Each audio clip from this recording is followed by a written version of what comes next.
Hi guys, this is the TBK podcast. I know you'll be surprised to hear those 3 letters, being as we've been missing a little while, but here we are making stuff happen. It's me, your host David, and I'm joined by Richard.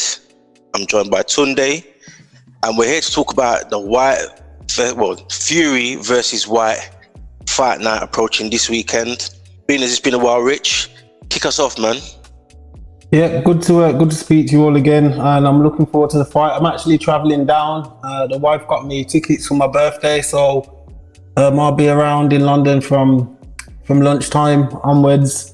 I'm really looking forward to the fight, and I like what you did there. You corrected yourself, but I didn't want you to. I wanted to hear Whyte Fury because I'm pulling for Whyte all the way. I think that it's a very good fight. Fury is rightfully the number one in the division, but Fury is the number one on the eye test, and a lot of people haven't acknowledged that. I mean, people question Terence Crawford's resume, and I think rightfully so when compared to Spence. But if you're going to question his resume with Gamboa, with Brook and Khan, and with Miyamoshi, with a number of opponents, you have to question Fury's because his resume consists of Chisora with 11-12 losses. He was a good fighter when he's up for it, but wasn't really up for it against Fury, and hadn't been. His new regime of training hadn't been introduced to him yet. That was after he partnered up with David Haye. And his other wins are a 40-year-old Klitschko. Mike Tyson gets a lot of criticism because his best win was a 38-year-old Larry Holmes, who I would argue is better than a 40-year-old Klitschko, although both are legends. And Wilder, 3 times. Wilder's a tough guy and obviously a top heavyweight, but he's not a skilled boxer. The reason Wilder has had any success is because he's tall and athletic. That's it. He doesn't have the fundamentals and never has. So he doesn't have the strongest of resumes. And although Dillian Whyte has a better resume, you could pull his resume apart as well. Povetkin was old. I think Parker's a good win, but you could still pull it apart. But really, Fury is number one based on the eye test. He looks good, he's big, he's tall, he's hard to hit. But it's not proven there. You could argue Dillian Whyte's, top 2, top 3 wins. It could be his best win. We'll see how the fight plays out. But we know that Dillian Whyte has grit, he has better boxing skills than Deontay Wilder, but not the same concussive power, but he's powerful enough to knock you out. And to be honest, I think with the power, after a point, it doesn't matter. I think that people get carried away and, everyone's saying Wilder's such a big puncher. I don't have any, I'm going to sound like I'm talking nonsense now, maybe I don't have any sugars in my hot drinks. And you know what I do for a living. So one of the guys I work with used to have 7 sugars in his coffee. The stupid thing is, after a while, there's a saturation point and the sugar doesn't matter. So there's no difference in sweetness between 5 sugars and 7 sugars because most of the sugar's just sitting at the bottom, isn't it? Yeah, the water can't absorb anymore. And it's the same thing with power.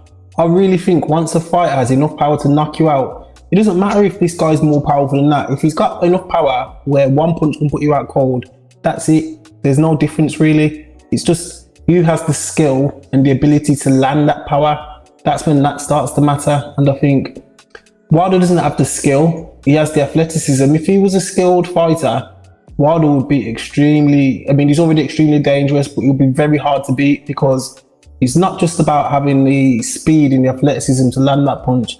It's about being able to set the correct traps and get your opponent in the right direction. You rarely see someone like Wilder jabbing to the body and switching it up with an overhand right to the head or any of that. And I think Dillian Whyte is not as complex as some of the boxers. I don't think he's as complex as what I've seen from Fury, if I'm honest, but I think that catch left hook counter is deadly and he does set traps. He's got a good jab.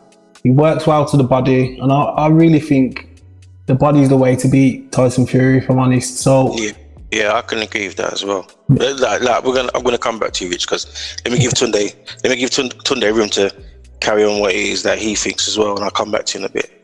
Okay. So Tunde, I mean, Rich gave quite a comprehensive description of things there. What do you think? What do you want to see from Saturday night's fight or this matchup now? I want to see the fight live up to its billing. The perfect fight for me will be, I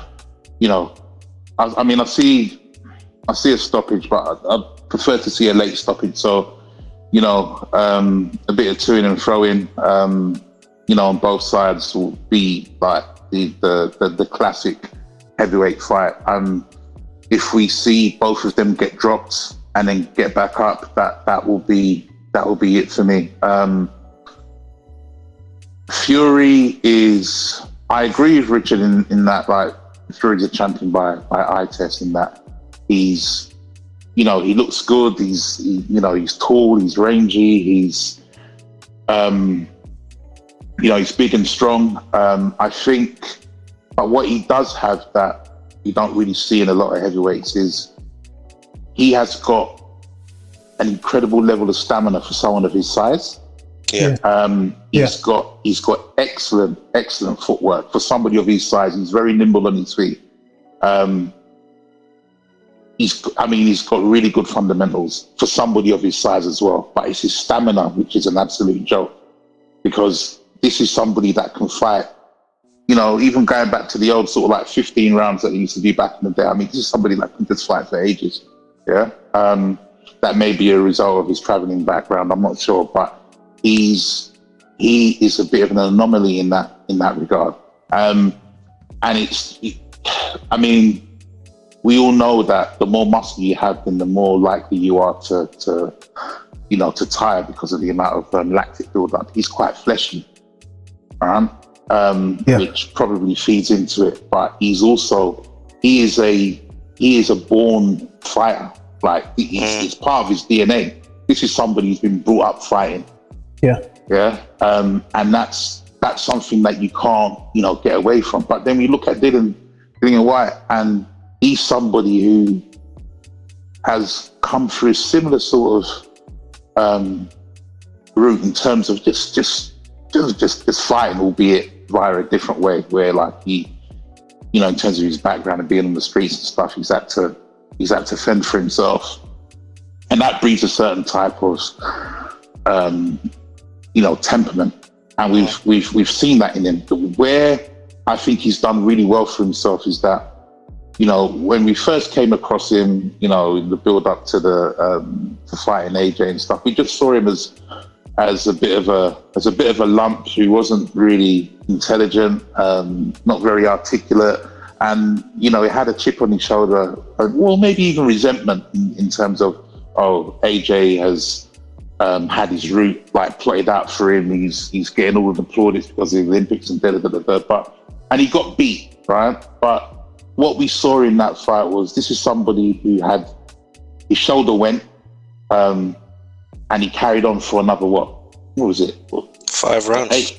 Yeah, right. So it was round 7, round 8. He got knocked out in, and he carried on. He clipped AJ. Yeah. And despite all of that, that fight made him, yeah. And what he did in terms of his thinking, he just changed everything. He was more professional with regards to his nutrition, regards to, training, with regards to, really sort of like preparing himself properly. He took himself out, got himself sorted, got himself a couple of build-up fights, and then we saw the real Dillian Whyte, yeah. Because when he fought, and this is another thing about Whyte, he's never backed away from anyone, right? At the time he fought Joseph Parker, I think a lot of people thought, this may not turn out too well for Whyte. And he came in quite heavy, but he ragdolled Parker. AJ didn't do that. He knocked Parker down twice. AJ didn't do that. Yeah. Right? And then he went on a like a 3-4 fight spree where he was just knocking people out.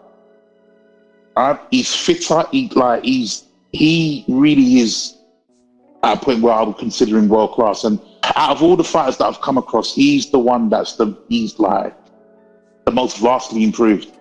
Yeah.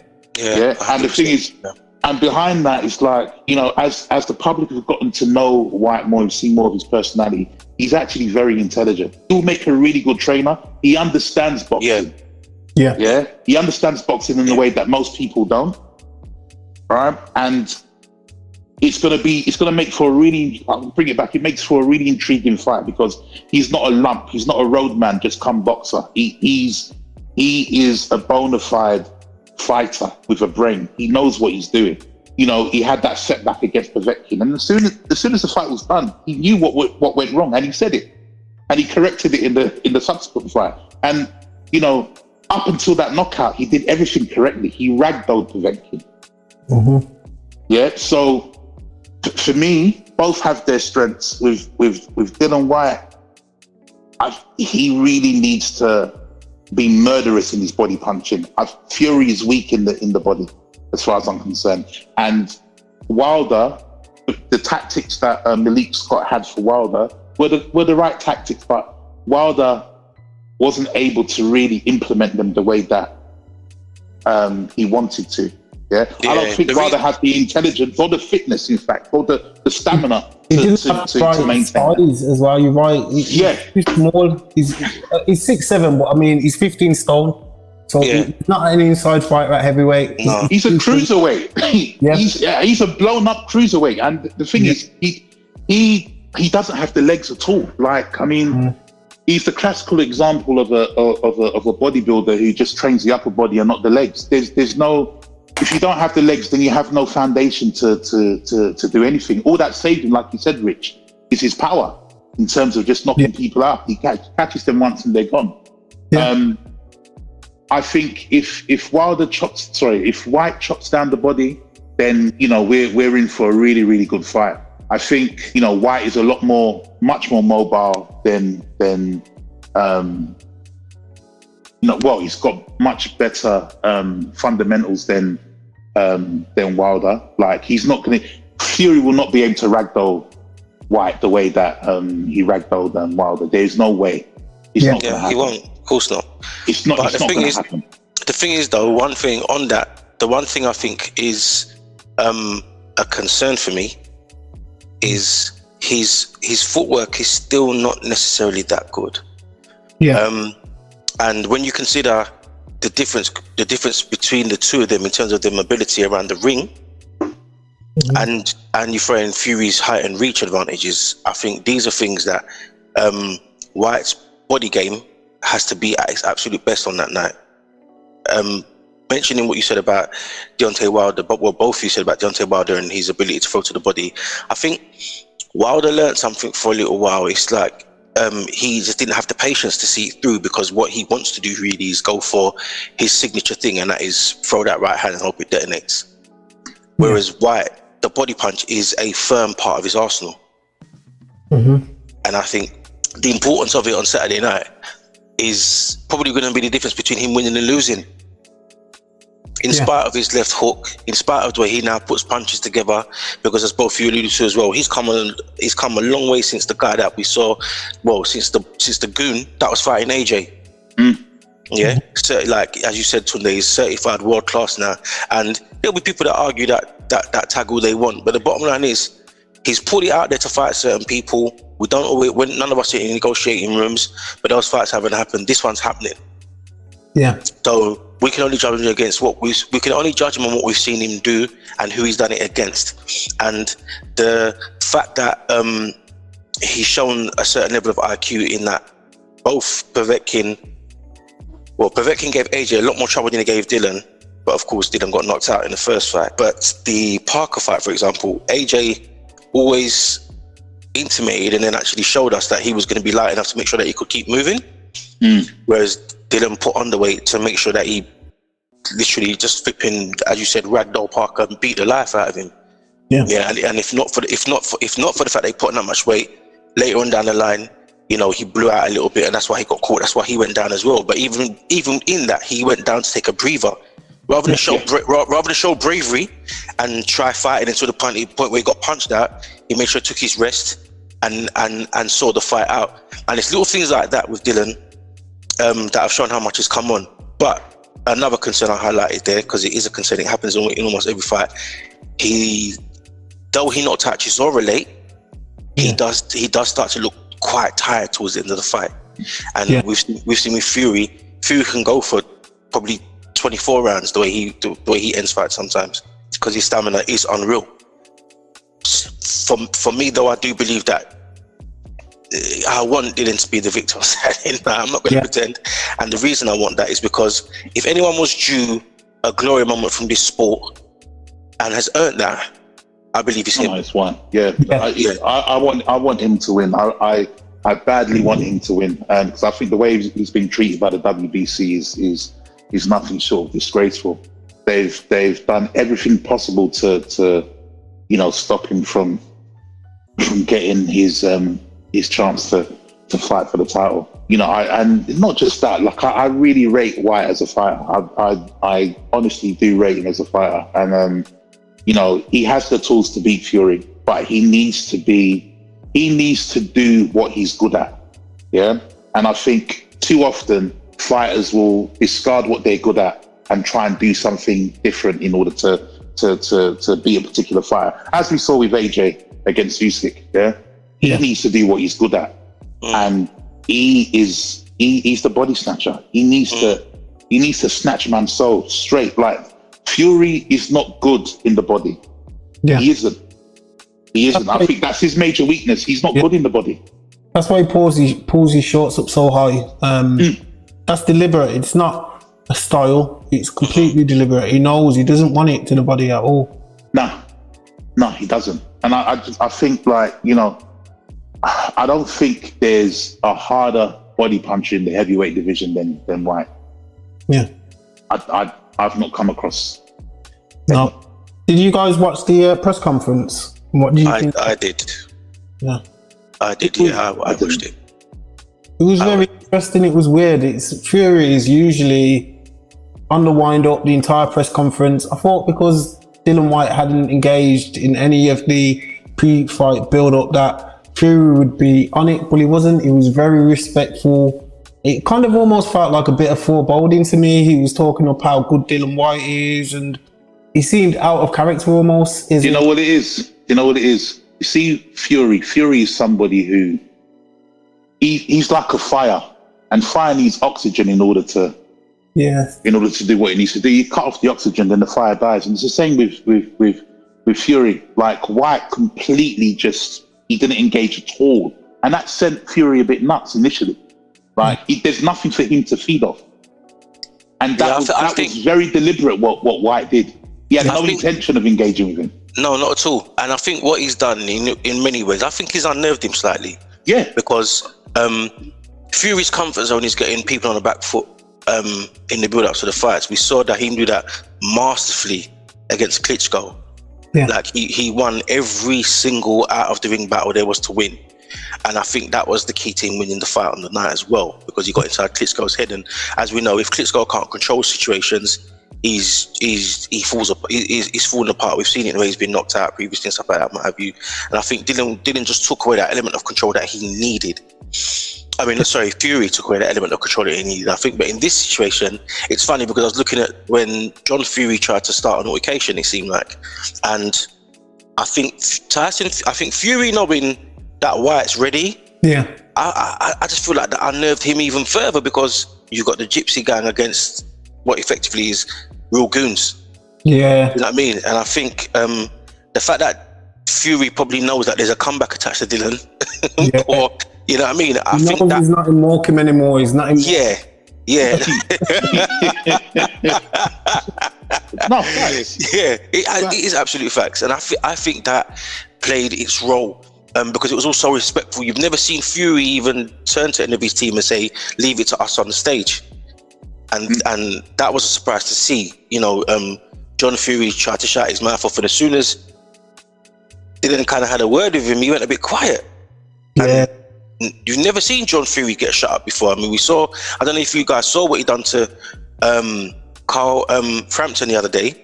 Yeah. You know what I mean? He told him to do one, and obviously we know John Fury's ready to bully people. But Dillian Whyte said afterwards, he's like 60 years old and he's trying to start a fight. Behave yourself, man. You know what I mean? Yeah, it's true.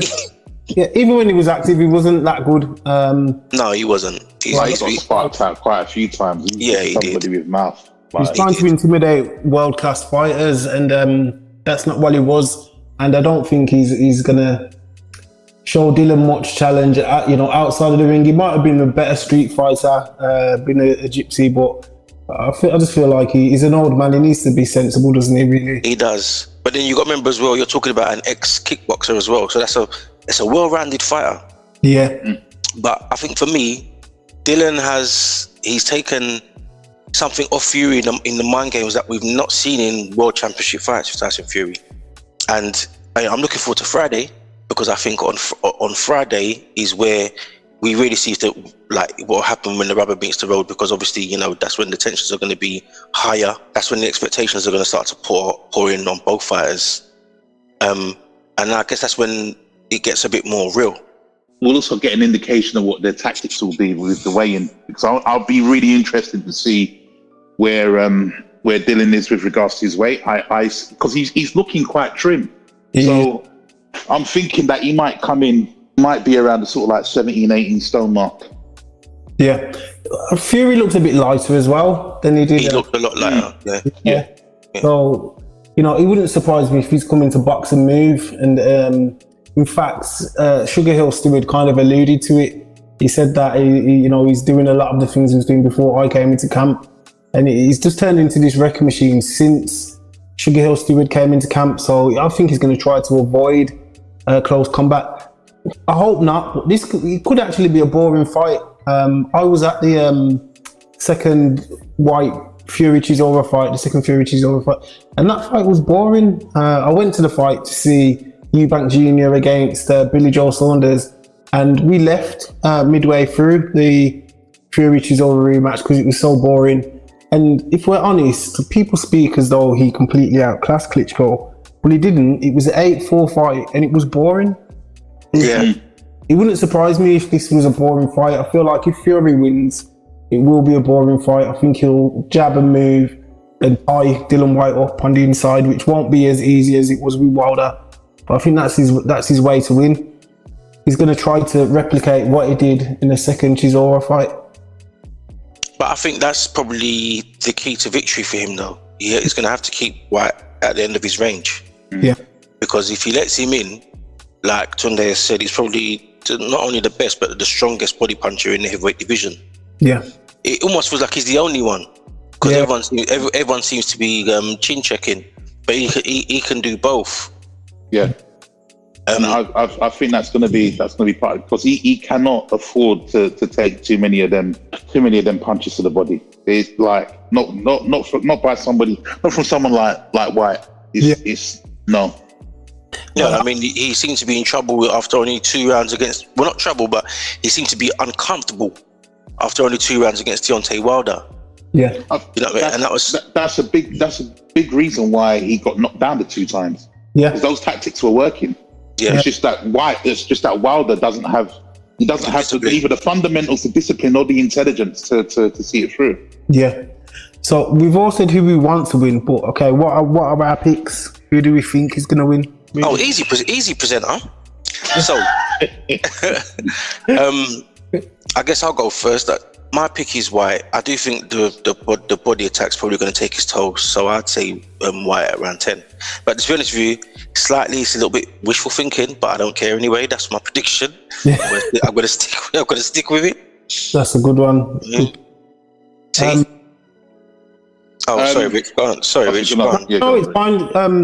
I'm gonna have to go with Whyte as well, and I also think it's a little bit of wishful thinking, but I'm not gonna say that I think, even though he might be my favourite fighter at heavyweight, I don't think he's the best at heavyweight, Dillian Whyte. And I think even if he were to beat Fury, I don't think he's gonna go on some long reign like Klitschko did. I just think that styles make fights, and Fury's been very deliberate in the opponents that he selected.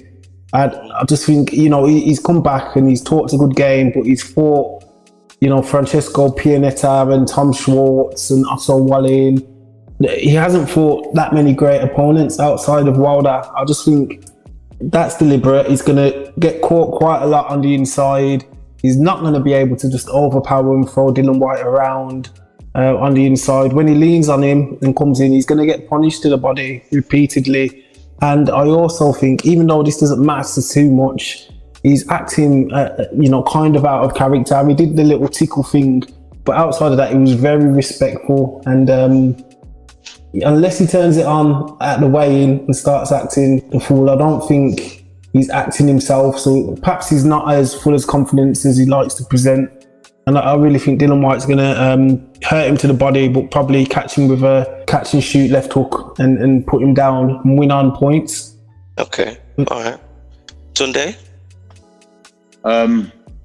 Been sort of like toing and froing since the fight was announced. But I think Whyte can do it. So I'm even going to put a bet on Whyte to do it. I don't know. It has the feel of destiny to it. Like he's waited so long for a chance, and I just don't think he's going to let this chance pass him by. I think he feels that this is the only chance he's going to get to fight for a title, any sort of title, and I don't think he's going to let it pass him by. I think Fury knows the kind of man that he's got in front of him, but I still think he feels that he's got Whyte's number, and I think that's going to come back to bite him. He's been unnerved by Whyte because Whyte hasn't given him anything to grab onto. He hasn't given him any sort of like chance to engage at all, and I think it's unnerved him slightly. And yeah, I agree with your points with regards to his previous opponents and stuff, albeit it's been because he had such a long layoff and put on such a huge amount of weight. But apart from Wilder, Klitschko, who has he fought that's been truly world class? The next best opponent is probably Derek Chisora, mate. Yeah. So we need to kind of look at that, and then we look at who Whyte has fought, and he's fought people that other fighters didn't want to fight. Nobody else wanted to fight Parker. Nobody else wanted to fight the Colombian? What's his name? Rivas. Nobody wanted to fight him. You know, he's always taken on the harder fights, the difficult fights, and I just think this is his time. So I want him to win, and I think he will. I think he's got a really good chance of winning. It's not like he's difficult to hit. He's fairly easy to hit, but he's durable. But it's just, I think he's got a really good chance of winning. So I'm going with Whyte. Okay. Well, I think it's quite clear. We've got a clean sweep here. I don't know if it's more hope than expectation, but we've still got a clean sweep. And as do everyone that listens, we're looking forward to what should be a great night for boxing. Well, a great main event for boxing, because we won't talk about the undercard. As you've heard, we're Team Whyte. This has been the TBK podcast. Your host David, with Rich and Tunde. And this is the TBK podcast.